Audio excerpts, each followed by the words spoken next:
Welcome back to another episode of A Consumer's Guide to Property Damage. Today we have Chip Merlin from Merlin Law Firm. Chip, thanks for being here with us. It's great to be here with you. We appreciate this very much.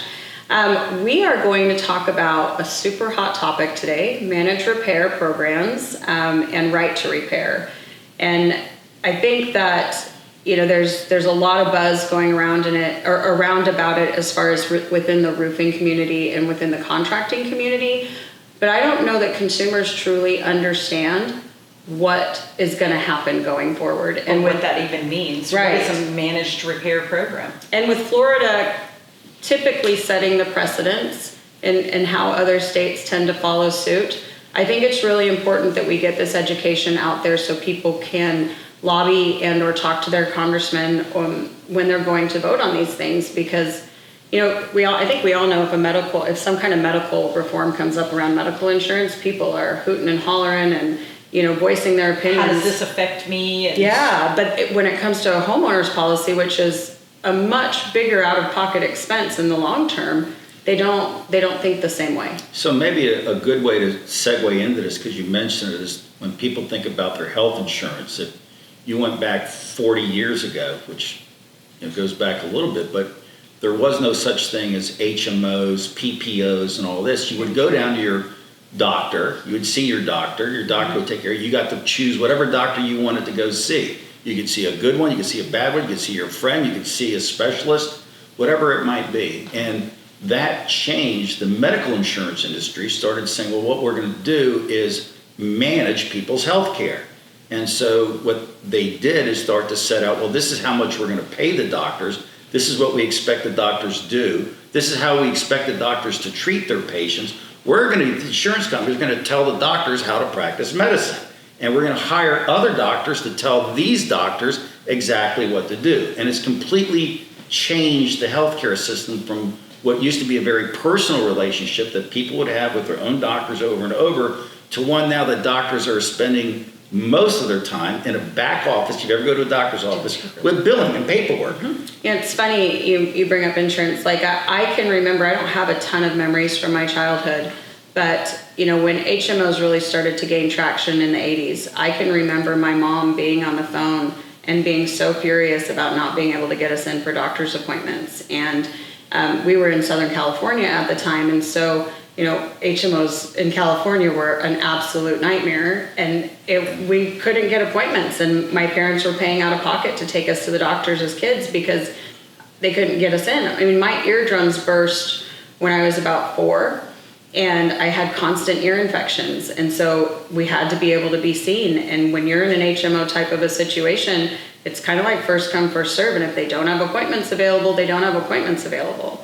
And that was a real problem. It was a real problem. I was 5 years old and I was bitten by a dog. I ended up having 130 stitches in my face. And I remember my mother was a nurse at that hospital.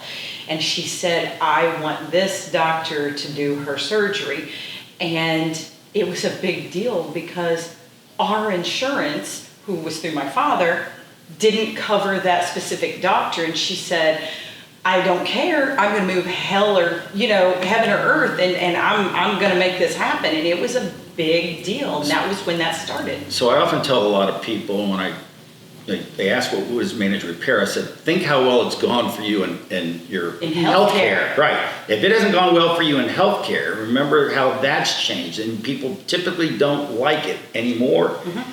That's what's going on right now with respect to managed repair. The insurance company, rather than your contractor that you would pick out, they are going to dictate how this is going to go with their own preferred contractors or these other contractors that buy into a network or agree to be part of the HMO of physical repair to your own home or your own commercial building, and you're beholden to them if you get in that program. And the problem with that is the insurance companies are in it for money. They want to reduce every benefit that's possible. Typically, the quality of the job, just like with respect to healthcare, goes down, and you are in a fight to get quality work done. Yeah. And in a timely manner to boot. And then the top off, and for a guy or a contractor that's making money who's going to abide by the laws, Right, which do are hard to things do. the right way. Do the things, manufacturer specifications so that the work that's being done is a quality work that is legal. And Right. warrantyable, right?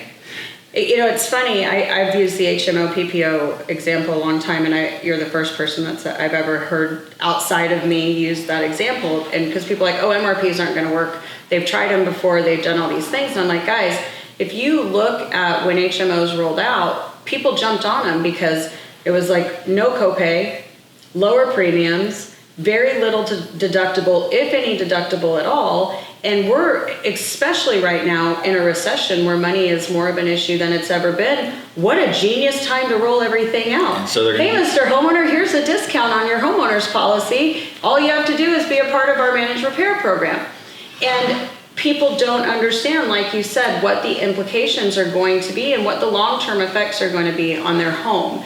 And, providing this education, and maybe, as a homeowner, you understand it and it's right for you, awesome.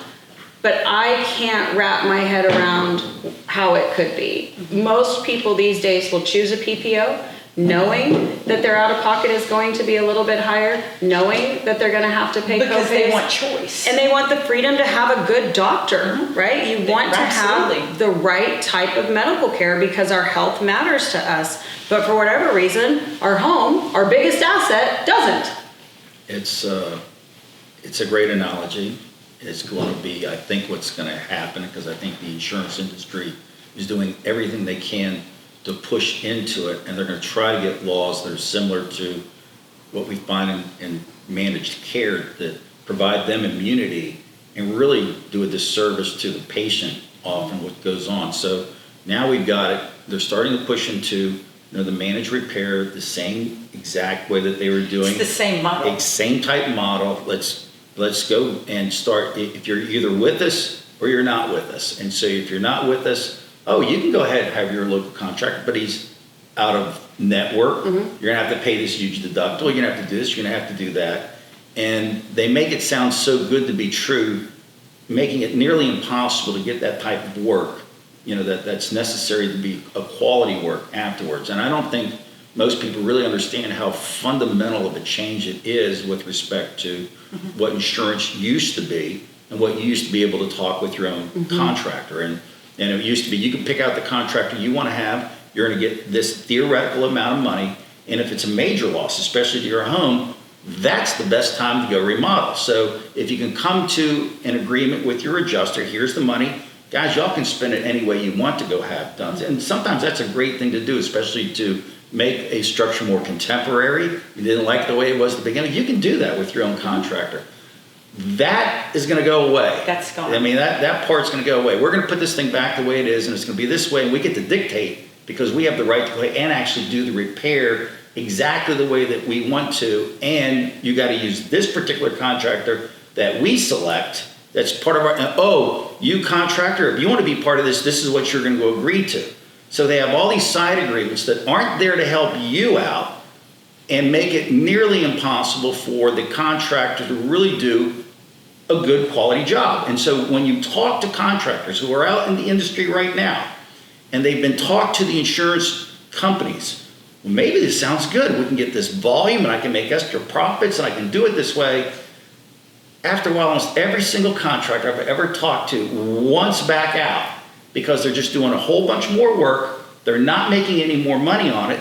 The headaches go up for them. They're not doing the quality type stuff. What they want to do for a living, give a quality product to a customer that's going to be happy with them, refer other people, is not going on in the industry. And that's how come when you talk to trade association, restoration contractors, trade associations, it's like, beware. It's the biggest topic at their conferences. Absolutely. Beware, if you're going to give, whatever you do, it better be a small amount that you're going to do of this work because it will kill you if you do a whole bunch of it with them. As I'm out, teaching contractors how to run a business and how to understand their margins and their numbers, the managed repair program comes up quite a bit. We do a panel and we talk about various things that are going on in the industry. And I caution contractors, if you are going to try this, you need to have a completely separate profit center.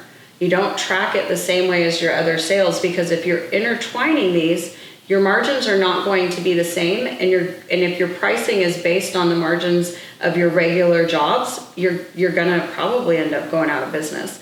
Now, maybe it's not 20% or 30% difference, but if, the average roofing contractor. But it very well could be. Well, and according to the NRCA, the average roofing contractor net profits between 2% and 6% a year, right? So, which is really low, and it's a lot lower than what most people think that they're net profiting, which is a whole nother conversation that we could have someday. But if it's a 6 or 7% decrease on taking that managed repair program job, and I think 6 or 7% is pretty conservative, it's probably more like 10 or 15, they are going to be at a loss, and they're going to continue that because they're intertwining it. And so I don't see it as being beneficial for the contracting industry, and I know it's not beneficial for consumers. It certainly takes away for businesses that are profitable, that are able to have good training programs, they're able to provide for the employees, that people that are very dedicated employees that are really looking out for the consumer.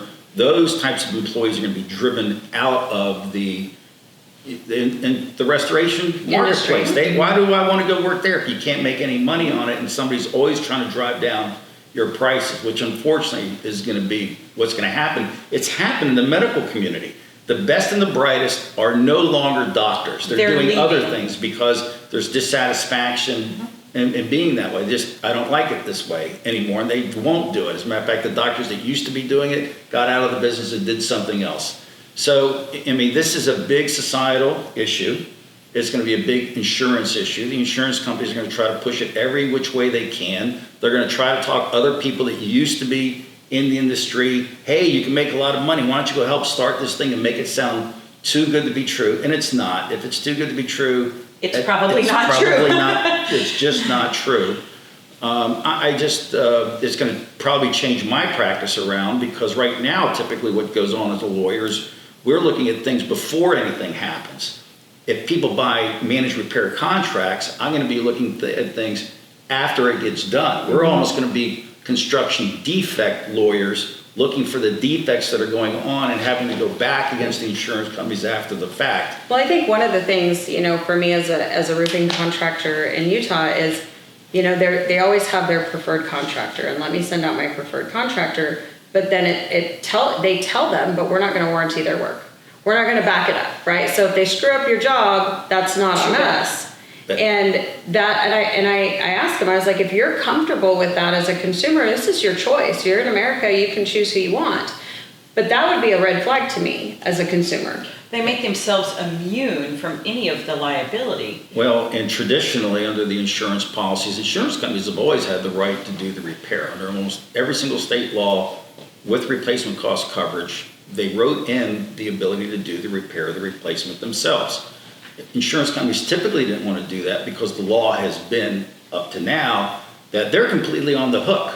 It's no longer an insurance policy, it's a construction contract, and whatever goes wrong, you're the one responsible for it. And so what they're also trying to do, so they don't have that accountability anymore, is they're going to try to put it on the preferred contractor rather than them take the responsibility for that. So there's going to be a big legal fight that's going to go on about that coming up, and it's major, because if it's the insurance company's responsibility, they might not want to do this because they know how action on it. They know how difficult it is. First, it's just difficult to do quality construction. It is hard. I tell people all the time, especially on a budget. A restoration contract or reconstruction is just difficult. It's difficult to do right. People don't have a full appreciation for how quality work is really special to do, and you need specially trained people to be able to do it. And that's just kind of the way I look at it, versus if we don't do it right, we'll just throw some paint over it. And most people just don't know. Mm-hmm. Most consumers don't know what quality construction is. Until there's a problem. Until there's a problem. And sometimes it doesn't show up for years. Mm-hmm. And it does all of a sudden, you have another storm, it starts leaking. Things that's supposed to last 20 years last 8. Well, even as a roofing contractor or installing a roof, you can do everything right and think everything is perfect and still have a problem, right? Absolutely. And, we talked about this in an episode earlier with Jason Reachman, that be patient with your contractor. Allow them to come back and fix it. Now, if they don't come back and fix it, that's a problem, right? If they're not willing to stand behind their work, that's a problem. But just because there's a challenge with your roof doesn't mean that they did something wrong. You know, the roofs are an intricate part of the home. You've got flashings, you've got ways that, you know, things need to divert. You know, we deal with ice damming. I mean, there's tons of different variations that can happen. It's not that you hired a bad contractor. I think that everybody's going to make mistakes. There's just so many available mistakes to be done with respect to construction and those specifications that manufacturers got from the different products. It takes a while to understand this is the way this product works. You can even build it in different regions at different time. If it's too cold up in the north, you're not supposed to put it on, and you just don't know. And so those types of issues come up all the time. The day that my policyholder clients and my contractor friends are all just buddy, everything's perfect, it's only going to exist in the here and after. It's not going to exist in this lifetime, and people got to work to get that done right. But it is impossible to get done right if the person on the other side, the contractor, is robbing Peter to pay Paul, can't make ends meet, can't get quality, people that really are passionate about doing a quality job, that are experienced, because it takes a while to get experienced, how do you get up to speed on doing this thing with this particular product, to go through the training, to comply with the laws. It's just a very difficult job to go do. And if they don't have enough profit in it, that won't happen. And so my biggest concern is we're going to get a deterioration in the product of construction afterwards. It's going to be systemic. I think we're going to lose people within the construction industry. It's the restoration industry, because it's just not profitable enough for people to go do it. Well, we can't even get people to come in. So if we get people leaving, we're going to be in a really bad position. Yeah. You know, part of the reason that Crystal and I are doing this, and I don't know that this has come up, is so that we can promote more trades and build trade school and have people have a place to go to learn. Because the age of the average contractor, I think, is 58, is the national age of the average, tradesman in this country. And I mean, 58, how much longer are people really going to be working, right?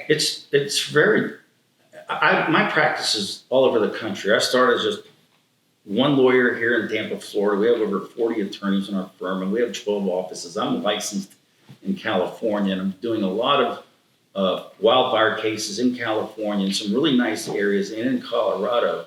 And to find skilled trades carpenters to go out and do things, it's a needle in a haystack. It's impossible, and they're making really good money for those that are experienced and will travel. I mean, I've told people, if you will just be willing to go travel and you have these qualifications, you go out and make a very hefty sum, more than what most lawyers can go make in a year. And, because the need is there, right? It's all about supply demand. And you'll probably have a lot of fun going to do it. But we're at a stage right now, it's hard to find labor out in those areas. And unfortunately, the prices are going through the roof, no pun intended. But even the insurance industry is going to have a problem with that. And it just you sign up for a managed repair program. It'll be 12 months before we can get to your job because there's nobody available to do it. Yeah, it's sort of like, your HMO. Well, 2 weeks from now, you can come in and have this appointment to have this done, and this is what we're going to go.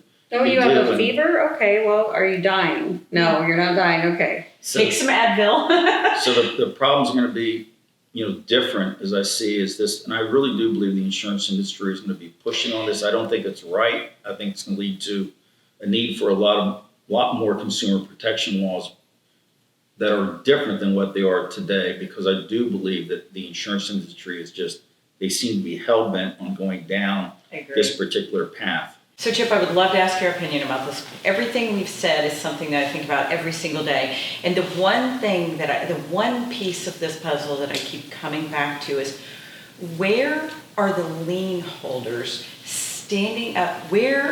Why aren't they standing up and saying, insurance company, you're leaving me exposed because I'm holding this asset that you're not wanting to put back to, pre-property damage condition?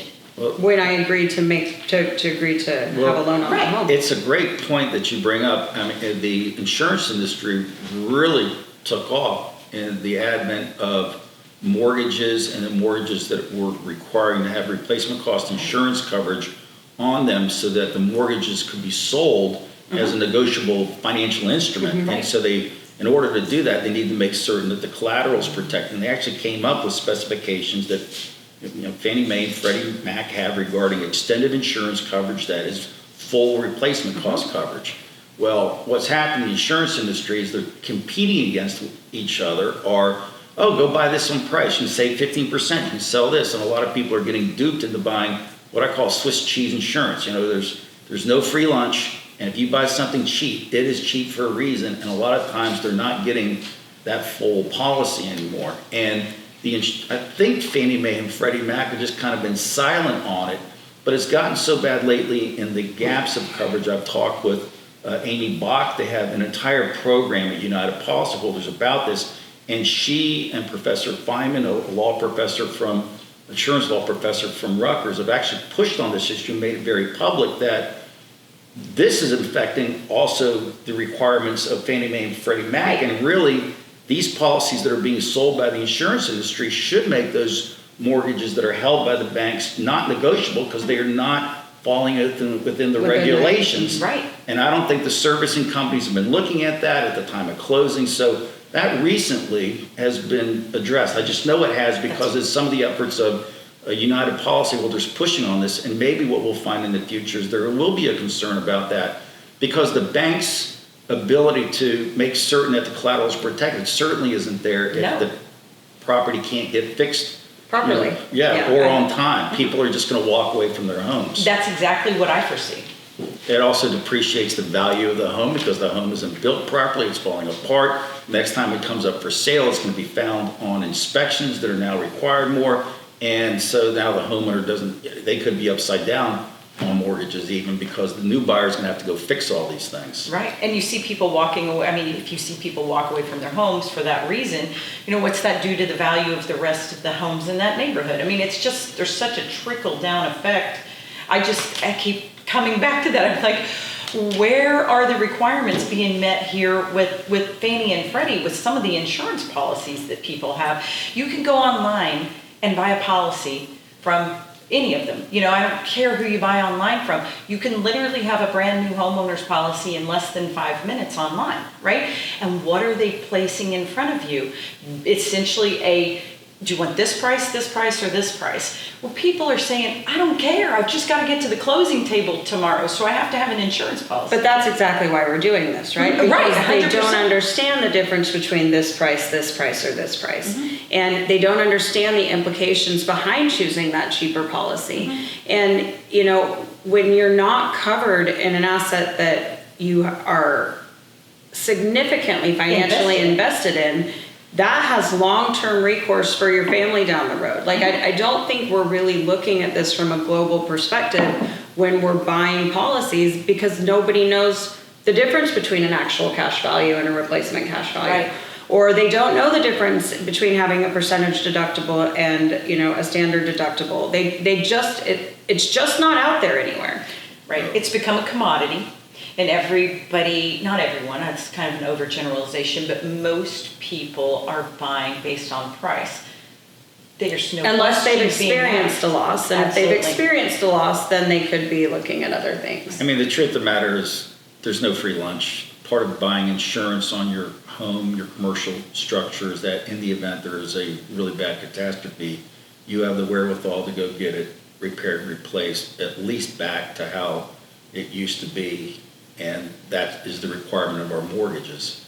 I don't think people should be purchasing and owning property if you can't afford the insurance that goes with it. I agree. There are responsibilities that go into being a homeowner. And that's pretty much tied up everywhere. The problem is the insurance companies are advertising and pushing so hard on price that it's created a huge problem within the insurance industry, one of which is insurance agents are afraid to tell their policyholder clients, there's been some really significant inflation that's gone on with respect to the price of construction. You really need to be raising up your...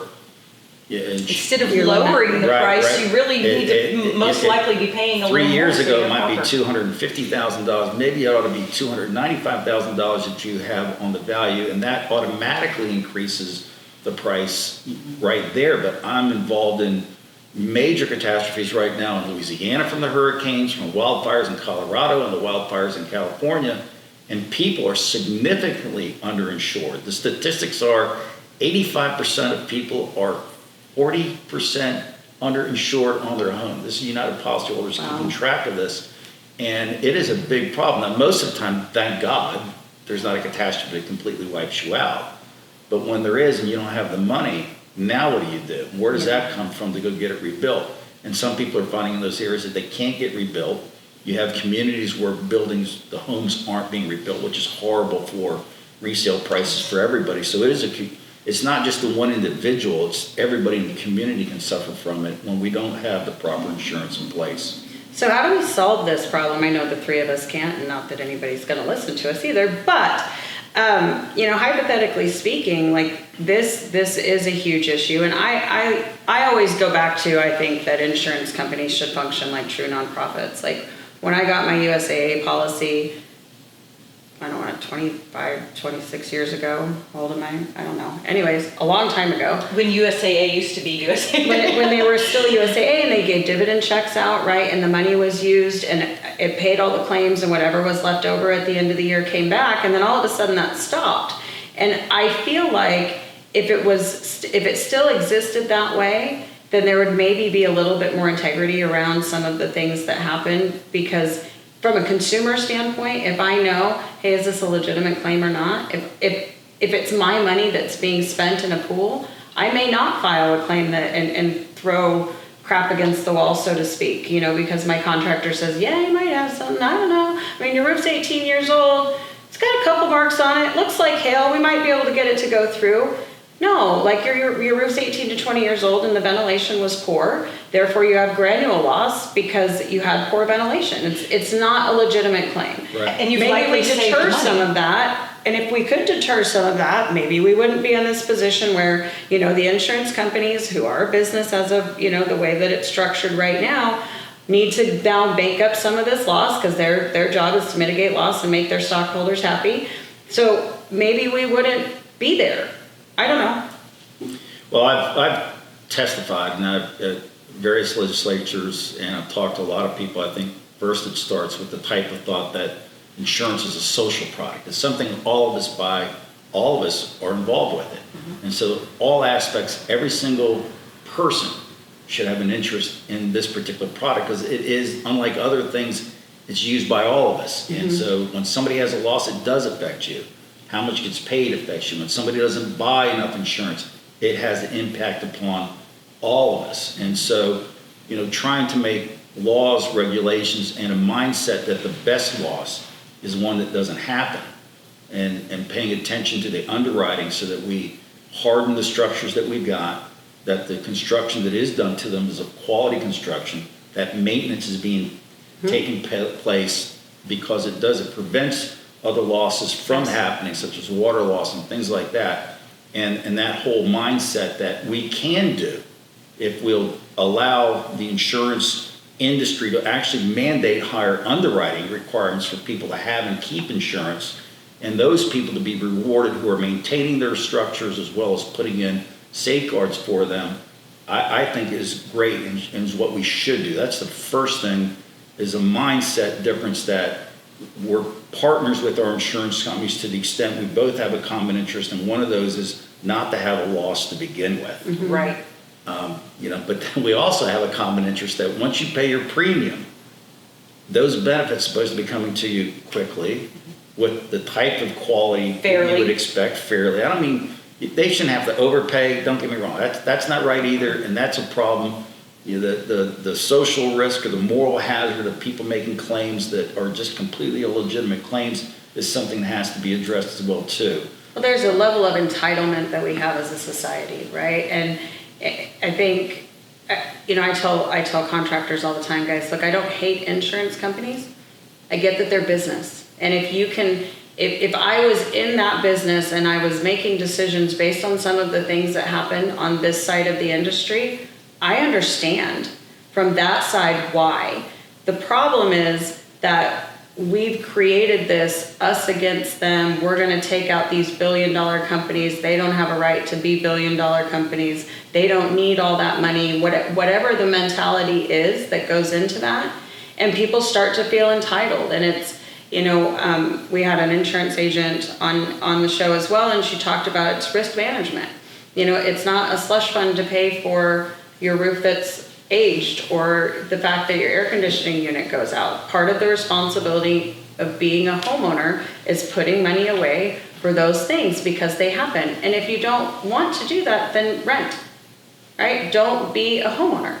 But then still the owner of the property, the owner's got to take Well, somebody has to. No, I get that too. Somebody somewhere is responsible. Somebody for that, somewhere yeah. is responsible for the maintenance of the structure. But I think you raise a good point, and that's the point we're all in this together. As a matter of fact, I need very profitable insurance companies that can train their people, that can be spokespeople the right way for the types of things that we're just talking about right here. That's not coming from the insurance industry, most of them. What we hear from the insurance industry today is a Geico out there. We're seeing some guy who's making fun of accidents happen. There's no integrity, no fun when accidents happen to other people.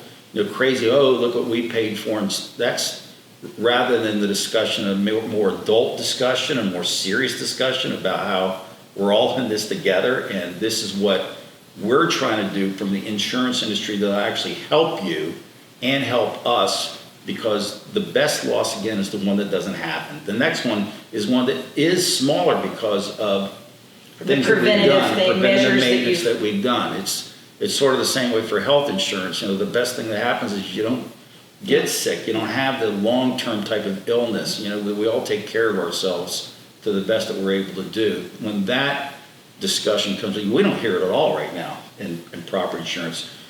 There are some companies that are that way. We don't sue a Mika insurance company that often, but they have one of the best underwriting programs for residential structures. FM Global, Factory Mutual, companies, and historically been some of the best risk management.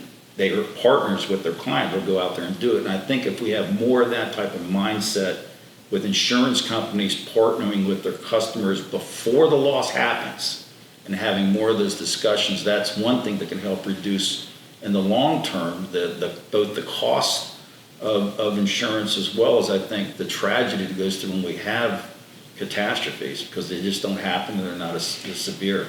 I remember I bought my first home, 28 years ago, and I remember my insurance agent back at that time came to our home to do his own little inspection or assessment of the home, right? Is this something I want to insure?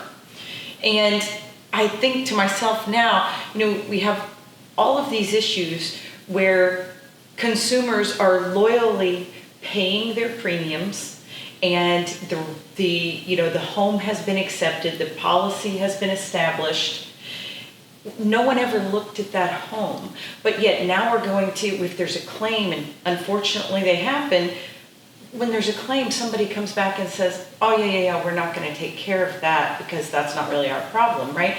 I'm like, where were you when I bought the home? Why didn't you come and assess it then before taking the premiums and deciding that after the fact, it's now not your responsibility? So I just remember him coming to my house and doing his own little assessment and said, yeah, this is great, we can insure this. So I recommend every buyer get an exterior inspection by an exterior specialist when they're purchasing a home. Not to just rely on the home inspector, but to actually have somebody come out, because the exterior of your home is what's going to protect the interior of your home, and typically is the most costly if there was to be something that happened. So in my book, Pay Up, How to Avoid a Disaster with Your Own Insurance Company, I start with the premise that the relationship of how you purchase it, especially with an insurance agent who is passionate about their job and trying to find an insurance agent that will take a personal interest in you and maybe your business as it grows, as you get older, new things come up, and you need to have periodic visits back and forth just because circumstances change as you go through. They always change, and there's all kinds of crazy things that might happen. It's not just the kids going off to school, it's getting divorced. It's somebody's got sick, Pop got sick, he's got to move out to a retirement home or something. Well, what happens to the insurance on the home? A lot of crazy things that most people don't think about that are constantly changing that really impacts insurance, and so there won't be disasters that happen, but it starts with the insurance agent that is trained and passionate about it. Unfortunately, what we're starting to see more and more is, oh, why don't you just go ahead and go to the internet and not have that relationship and just buy what you choose. It's been such a downfall in this whole arena that you no longer have to have that, or not that you have to have, but you no longer willingly have that personal relationship with somebody who's really meant to be looking out for you. Now, there's ways it could still go on because everything changes, in life. And the truth of the matter is, we can now look at each other Virtually, on videos, virtually, yeah. and maybe that's a less expensive way, and we'll cut the cost for the agent that we should go do. Even the cost of protecting your home from thieves now has dropped dramatically with Ring and some of these other cameras and all these other things. It's even dropped some of the pricing with respect to restoration contractors, being able to have cameras up there for And the drone inspections and other things. all kinds of things like that actually are good that we should be using. And it's not that the computer can't help as we become more educated buyers, because the education from that, especially the draws, can actually help out. But I think that sometimes that human interaction is missed, and it's very, very difficult for people to sometimes ask the right question. And I think the training that individuals get to get their risk management, that's what agents really do. They study people's lifestyles, what stage you're at in your life, what type of insurance do you need? At least let you consider this, and why you might want to think this might be good for you. And of course, then people are afraid that, well, you're really just trying to sell me something I don't need. But a good one, a good agent, it's going to be your choice, what you know.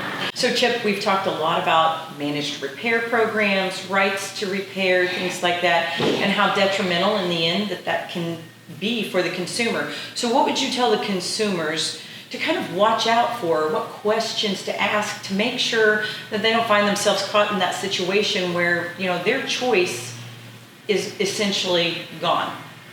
They first shouldn't buy that type of policy. I mean, if that's what the insurance company is going to demand, I just personally wouldn't buy it. I think you're making a deal with the devil. Walk away and go to an entirely different carrier. The next best thing is to do, a lot of good prayers to the Almighty and hope that you don't have a big loss, because if you do, you're going to get stuck in something that you never ever wanted to be in, and that is somebody else dictating exactly how your home's going to get built. And I don't think, and with the type of people that you don't get to select, they get to select. They'll make it sound great, but it's just not going to be that way. These are people that could be well-meaning, that are giving in to what the insurance company wants, because they're going to get, you're going to get volume, and you'll make up for it not making as much profit by getting the volume. So now all of a sudden, well, wait a minute. You're selling this to these contractors, I'm going to be part of this volume deal to begin with, and they're not going to make as much money because we get this volume, and it's not going to cost the insurance company as much, therefore cost me. But I know in the end I'm not going to get a super quality contract, because anybody worth their salt would never join this to begin with. Right. Let's face it, a lot of the contractors who are going to agree to this just aren't good enough to be their own quality people. That fine, I don't have to be part of this. People are going to hire me anyway because I do really quality restoration work, and this is what it takes to go do it. And I can't make my margins to be able to do it. So those, like the great doctors, are typically not just giving in to these big HMOs. Now what we find, they're like concierge doctors. And so, I mean, people pay them. They'll pay for it because they want good health care. I mean, it's sort of, really, do you just want okay brain surgeon taking care of it? Do you just want an okay contractor taking care of your most precious, for most people, the biggest investment they make is their home or the commercial building that they own. And how many people go to the doctor, whether it's your brain surgeon, whether it's your heart surgeon, whatever, how many of them go to your surgeon and say, first and foremost, we have to negotiate your price. Yeah. I need you to work for half the price. Can you give me 3 estimates so that I can turn them into my insurance company so that they can tell me which doctor I can choose? Right. Come here and save me, but let's talk about how much I'm really worth to go do it. It doesn't happen that much. But I know. And maybe that's not completely fair, because it's not, but it's funny. It shouldn't be gouging, either, the insurance company. But the truth of the matter is, there's a wide range of contractors that do work all kinds of different ways. Some do a very quality job with trained people that really are passionate about it. Some are in it just to keep moving along, do as many as they can, and off we go. And it's just a run of the mill, what can I get away with? And it's a fair and equitable balance, which is what I'm seeking, right? And I have a cost to stay in business, but I'm also not trying to make a 20% profit. Like, you know, I'm a reasonable business person. I know what it takes to sustain my business, and that's it. I'm not trying to gouge. And I joke about the doctors, but it's more applicable. It's easier for people to understand, because obviously an insurance company would tell you to go with the cheapest doctor, and we're not going to go with the cheapest doctor because we think that means poor workmanship.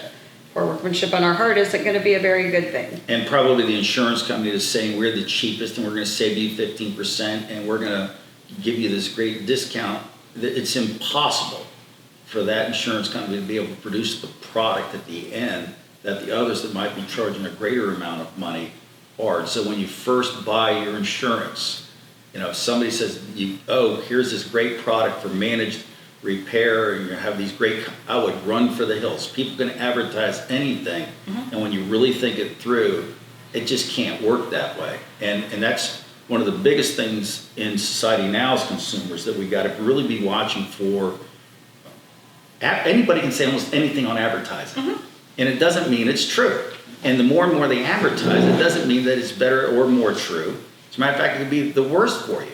And so you got to be very discerning as a consumer about what you're purchasing. And sometimes paying a little nickel or dime more is the best thing you can do with respect to insurance. And so I've heard that there's 3 things that go into a project: quality, time, and price. And if you don't want to pay that, which one do you want to get rid of? Right? What's the one you want to get rid of? We don't want to get rid of quality. No one wants to get rid of that. If you're focused on time and price, quality's gone, right? And if you're focused on quality and time, then price is going to be an issue. Like that, it's going to be a little bit more, you know. And I think it's just a matter of consumers remembering that.